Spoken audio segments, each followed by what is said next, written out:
So guys, let us see ARP in action. So remember, ARP operates between machines connected to the same subnet. That is, your machine should be present in the same subnet. So ARP protocol is meaningful and it operates only between the machines that is connected to the same subnet.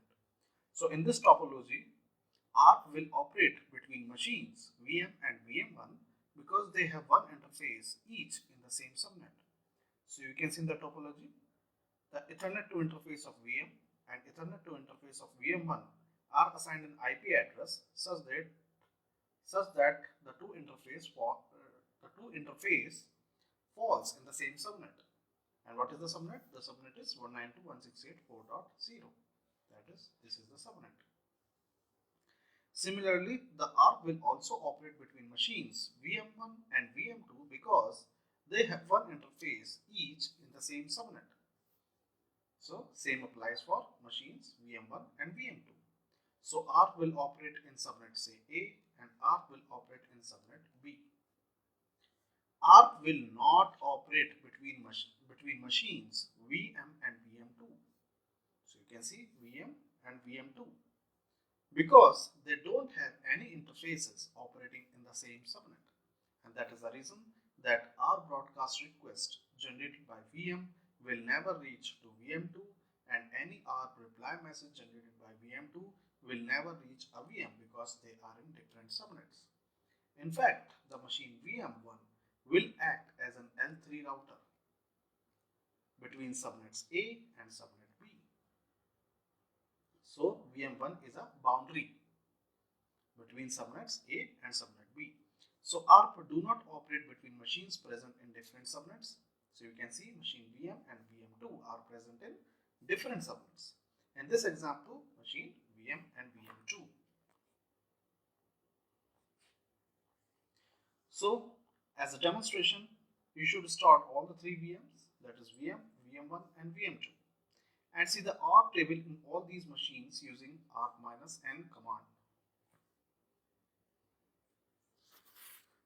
So I will show you the output of ARP-N command on the machine VM. So I am on machine VM and the output of ARP-N command is this.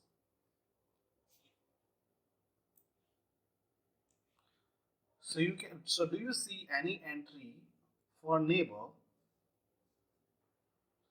192.168.4.1 in the ARP cache or in the ARP table?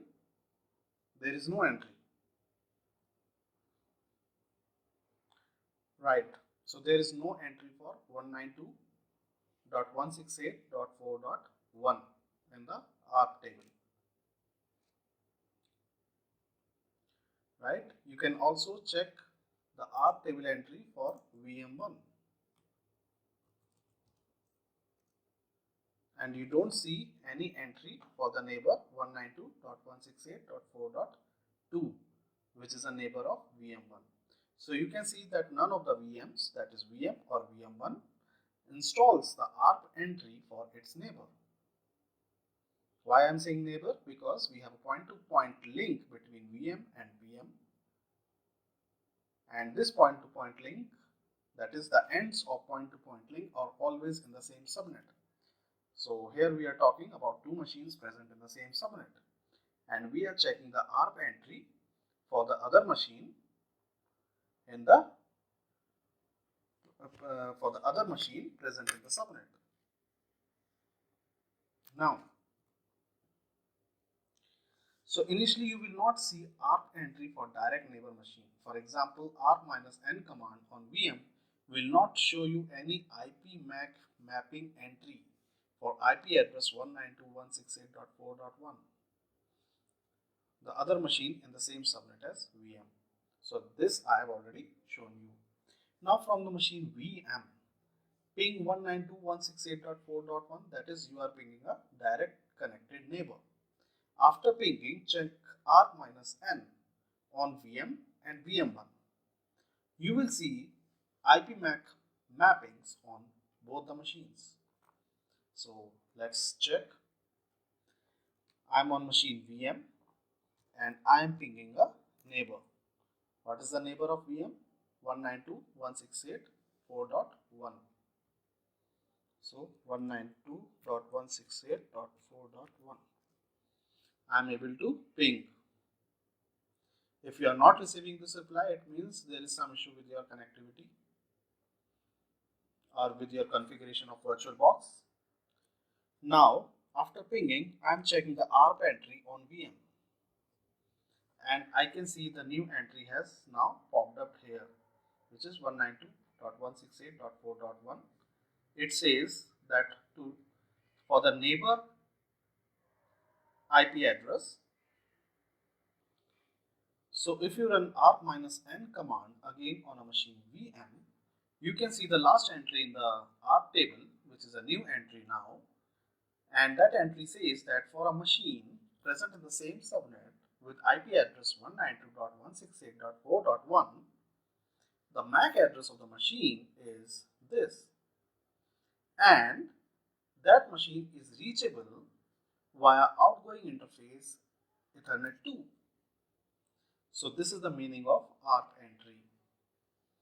So you can see I have displayed the ARP table on machine VM, and it says that the IP address 192.168.4.1 is a machine present on the same subnet, and it has the hardware or the MAC address the following, and this machine is reachable via outgoing interface Ethernet 2. So remember, this Ethernet 2 is a outgoing interface or local interface. You can again check the same ARP entry on the machine VM1. And you can see that the new entry has been added into the ARP table. And this entry has the same meaning or the same semantics as the entry we have just discussed on machine VM. So you can see that both the neighbors have learned the IP address to MAC address mapping entry and has made the entry entered into their respective ARP tables. Right? So let us cover the steps that what has actually happened when you ping 192.168.4.1 from the machine VM. So what actually has happened? So ping command on VM asks VM to send hello. That hello is actually called ICMP message. Now this is out of the context here, but just assume that ping command asks the machine to send hello message to the destination IP address which we are pinging. So for that, VM need to know source MAC address, destination MAC address, source IP and destination IP. Any machine which wants to communicate with any other machine, it wants these four parameters for setting up the communication. Among these, only destination MAC is not known to VM. So what will VM do? VM launches ARP broadcast request out on an interface which is in the same subnet as destination, because it might be possible that on machine VM there could be other interfaces. So it will launch ARP broadcast request out of which interface? So this is the criteria, that it will launch ARP broadcast request out of an interface on which IP address configured is such that it lies in the same subnet as the destination you are pinging. VM1 sees ARP broadcast request and it populates its ARP table using source IP and source MAC address specified in the ARP request message. VM1 replies with ARP reply message. VM on receiving ARP reply populates its ARP table with source MAC and source IP specified in the ARP reply message. VM can now send packet to VM1. So you can see after step 5, both VM and VM1 has populated their respective ARP table with the source IP and with the IP address and the MAC address mapping of its neighbor. So remember, ARP table is always populated using source IP and source MAC address specified in ARP broadcast request or ARP reply message.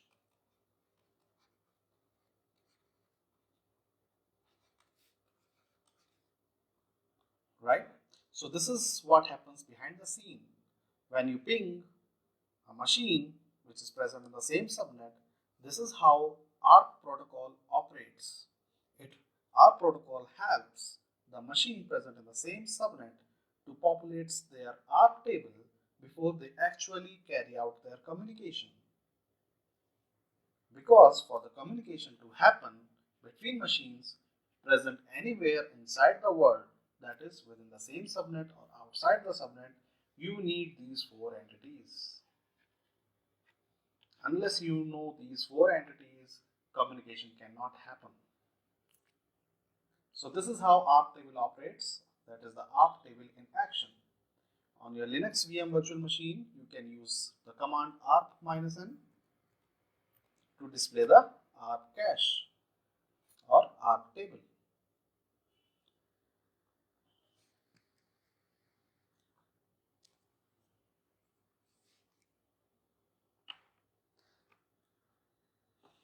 So this is all about ARP protocol, guys. Next we will learn something. So next we will learn about L2 switch.